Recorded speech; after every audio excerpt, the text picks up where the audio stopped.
while writing the book, obviously, like the pandemic is going on. I'm watching the news and everything's crazy. Yeah, people are being canceled and all this other stuff. I didn't tell anybody that I was writing my book, except for a handful of people. I didn't even tell my mother. I didn't tell my sister. I didn't tell any of my family. My wife Oh, wow. knew. A couple of my friends knew, and I would send them uh, bits and pieces of chapters I was writing as I was writing it, see what they thought. But outside of that, I didn't tell anybody. I didn't tell my job. I didn't tell anyone. And throughout that time, I was mentally prepared. And I also let she's my wife now, but she was my girlfriend at the time. I let her know that there's a possibility I could lose my job because of this. There may be people who are going to be really pissed off with me who want to leave me. Friends, family, I don't know. But I was so comfortable with myself that I was okay with that. Like I felt the need, this is what I'm supposed to be doing. It's okay if I do this Amazing. because if I don't do it, I feel like I'll be letting myself down. In many ways, letting my son down.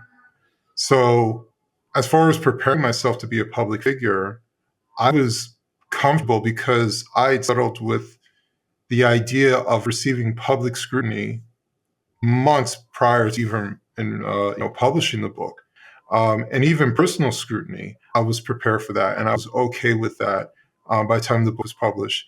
So when I get people who come after me, usually it's not even for the book; it's like some weirdos online. But when I get racial hatred, when I get name calling and stuff like that, I am so comfortable with myself and what I say and my decisions.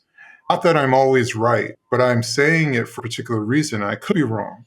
Um, but I'm so comfortable with myself that these things don't bother me whatsoever. And for people to understand my background, where I've come from, and all the things that I've overcome personally, like losing my job wouldn't be the first time I lost my job, and I'm still here and I'm okay. Losing some Mhm. friends wouldn't be the first time I lost some friends. It's okay. I'm still here. Your mean words on the internet for stranger that I don't know, it's like that. These things don't bother me whatsoever. So I don't fear the mob. I don't fear being canceled or anything like that. And even more so that now that I'm a Christian, I'm I'm especially fearless because I know Jesus Christ um, is by my side.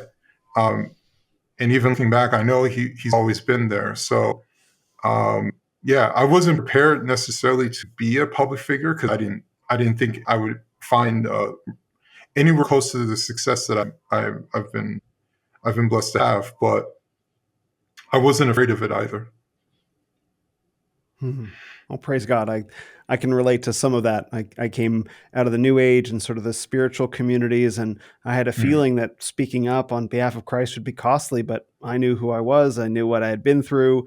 I knew what I had to say. And, when you have that unshakable inner core of self knowledge, like real self knowledge, that acknowledges the mhm. good and the bad and the past and all these things, it's much easier to speak up on behalf of these things because, as you said, the mean words on the internet, they don't really land. And that's the real virtue of integrity. Right. Yeah, exactly. When you're secure with yourself, like all these things, like I've become um, very aware of people who are insecure because I've been insecure. Um, Yeah. and when you're insecure, the outside world bothers you, right? The outside world can sway your emotions easily. How you gain value is off of something that you bought, off of what someone says to you. Everything is external. If women validate you, everything is external. And so when you're comfortable with yourself and you're confident, which I am, which took me decades to even come to this point, like those things don't bother me. Those things don't bother me. Like I'm not desperate for this. I'm not desperate for that. Even when I was dating my wife, I wasn't desperate that she wouldn't leave. I wasn't feeling that particular way. I was confident, and I was doing things like saying, I was actually vetting my wife, and we've talked about this, so this is not news to her. But I asked her particular questions because I wanted to know, because I wanted to marry her, but I wanted to know for sure that this is what she wants, because this is what I want. And so we need to be on the same page. But I had never done it before because I was always insecure. I was like, well, whatever she wants, I don't want her to leave, right? Everything is Mm. in reaction to that. So I just say all that to say that I'm completely comfortable with myself. I'm comfortable with what I put out there.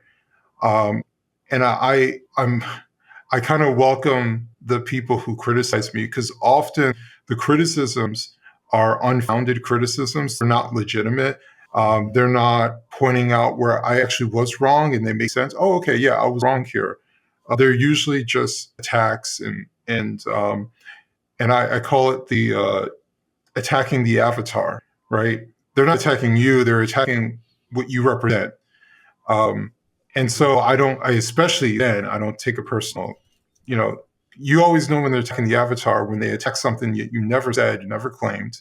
Um, things like that. It's Hmm. like, oh, okay, I see what's happening here. So, yeah. Now, one of the things that I read on one of your Twitter threads was that you hadn't seen your father since you were 16, or maybe he had passed away when you were 16. And so that's a pretty remarkable accomplishment to be able to find that inner self knowing, that confidence, and growing up fatherless, and then to have your father pass away. This is brilliant because I look to talk to men who have been through this journey. It's one that I think many other men need to go on.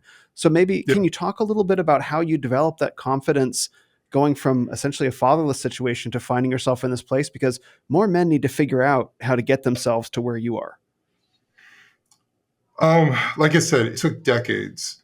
Yeah. I spent the vast majority of my life feeling unsure about myself, questioning myself, insecure, not trusting myself. I've told people, I just turned 40 August 1st. Happy Um, birthday. thank you. Um, I told someone I probably didn't become a man until I was about 34, right? And people are like, what do you mean by that? But like where I started feeling sure in myself, like what I was doing. Um, so as far as that particular journey, there were there were big pivotal points.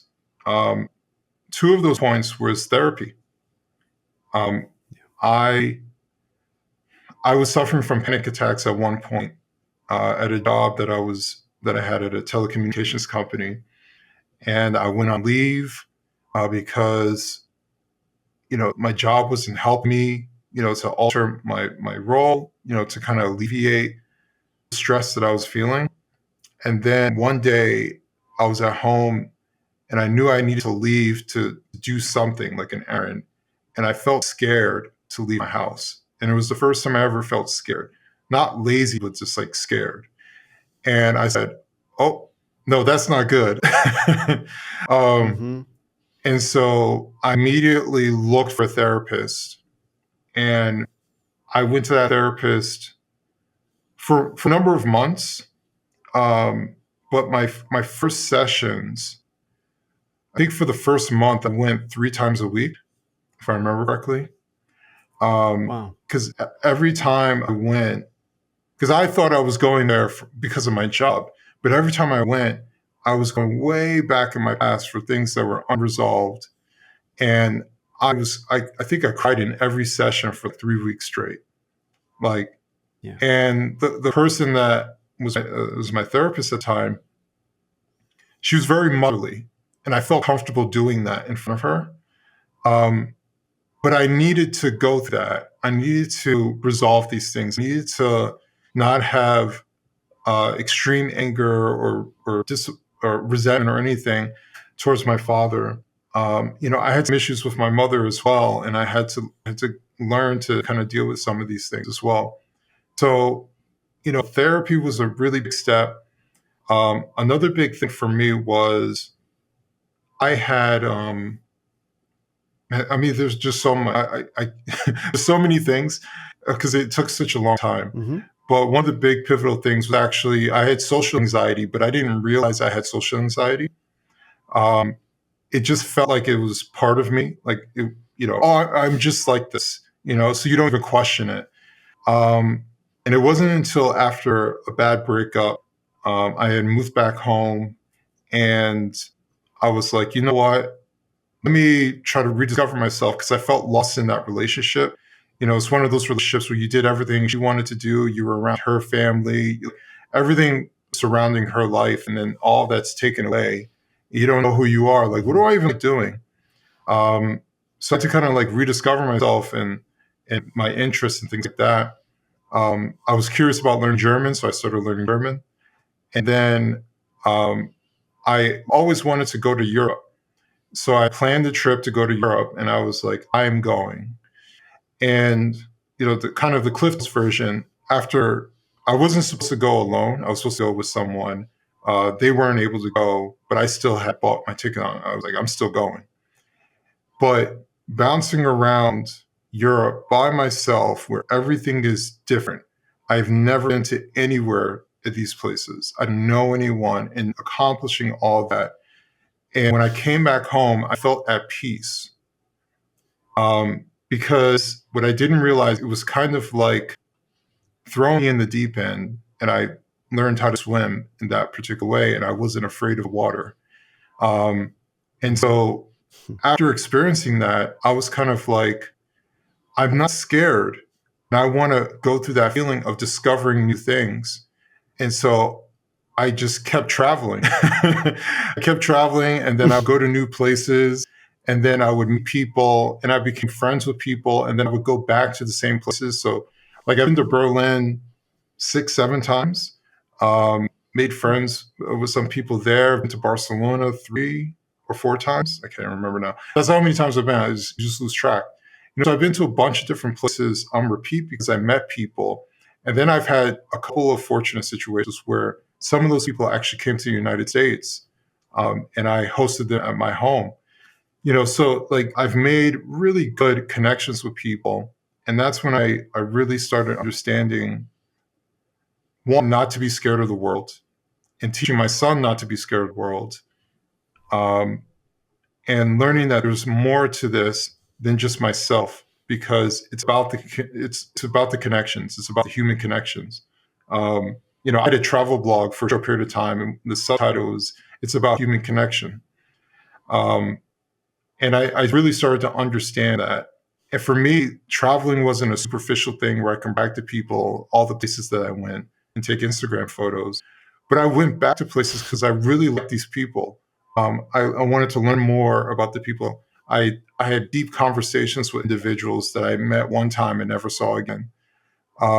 It's so many profound experiences, so many stories just from traveling by myself, um, that I'm so grateful that I was able to experience, and now I get to share that with my wife, who never traveled before me in the way, especially in the way that I travel. And she's got to meet my friends, and then obviously doing stuff like this, I have an Italian friend that I met from Twitter after doing all this, and we went to Milan and they showed us around, and then my wife had to go to Milan for work, and they met up, and I'm not even there. And so now we have these Italian friends who are like, yes, please come, show you around. It's the beauty of humanity. And I feel like sometimes we don't cherish that. That there's so many good people who are out there. And there's so many deep connections that we can develop. And it's enriching to the soul.